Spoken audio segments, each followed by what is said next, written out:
Dragon episode 5 kicks off right where episode 4 is. Obviously, we have so many things going on in this episode. Like, there's not a lot of action, but we do have lots of, like, espionage going on. We got lots of intrigue happening, and there's finally lots of things that happen in 4 that do get sort of dealt with. Like, I was hoping that they would, and they do actually finally delve into it, because we obviously have Rey's choices where she's obviously...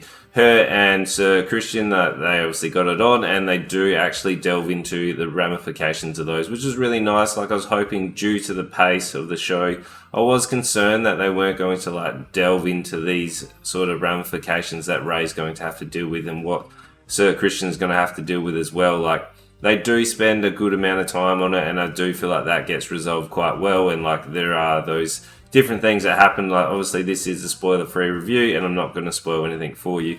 But again, this really feels like a building episode, because obviously from everything that I can sort of gather and read in terms of where it's going, this is the last episode. We do have our sort of kid actors, and then we do have our decade time skip, and we are going into those new characters in the next episode, where I'm a little bit concerned in terms of the current actors have done such a good job that they're really engaging, and there's really good chemistry between them.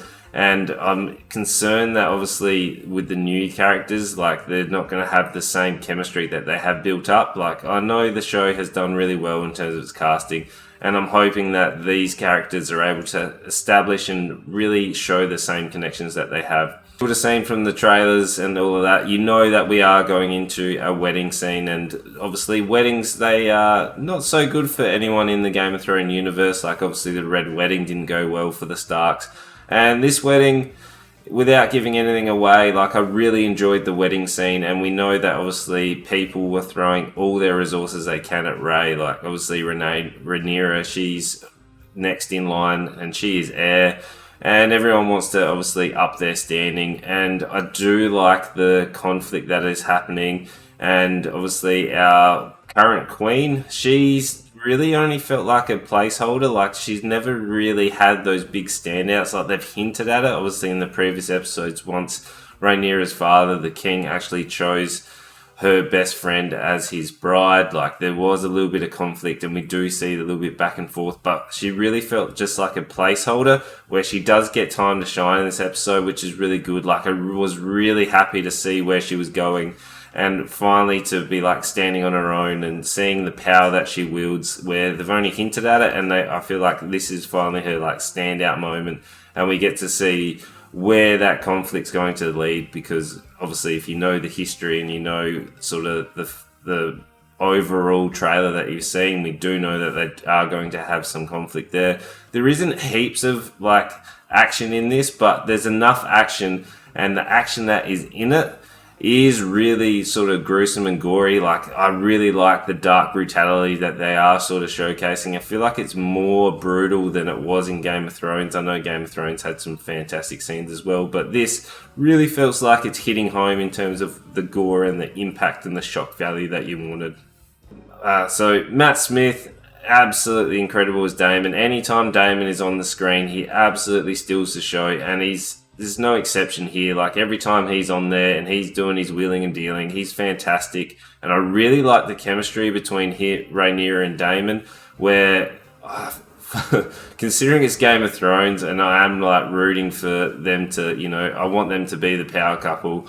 And it's really weird considering obviously they are uncle and niece, but like Game of Thrones has set it up, obviously Jon and Dany as well, there was all that, and it's weird to be like rooting for, you know, the weird couple dynamics, but you know, that's what I wanted. I really like the chemistry between them. Like, it's really interesting. It's really sort of building that mystery, and like there is another love interest introduced for Rhaenyra. I know she's like at the end of 4, she was actually promised to another Vestirian like family, and they are going to obviously delve into that and see where that's going. 2 dragons in this, I'm pretty sure. Like, there wasn't really a big focus on any dragons, but it's really intriguing, where I'm concerned that obviously Daemon and the Rhaenyra's new actor aren't going to have the same chemistry that they have established already. But there are a number of little conflicts, and this is really powerful in terms of the dialogue that they deliver. really interested to see, because they do leave us with a big cliffhanger at the end. And I like the cliffhangers, but the time skip into episode 6 is going to be like a decade, and I'm interested to see how they're going to deal with that in terms of, obviously the pacing is so quick, and how they're going to like feed us information that has happened for that decade. Like, I'm hoping there are going to be some flashbacks, and we are going to go see the other actors, because they were fantastic. Like, they were really good. But again, this is holding up to be one of the great shows. It's just that pacing that wrecks it for me. But I really enjoy the episode, and they are doing fantastic quality, and I'm really interested to see the new actors in the next episode. So let me know what you think about it. And podcast called Movie Talks, go check that out. We're on Spotify. We'll have the vodcast up on Tuesdays. And make sure you come and check out Twitch as well. I'm live every Tuesday and Thursday, 7:45 Australian Central Standard Time. And you know what to do. Make sure you like, comment, subscribe, and tell your friends.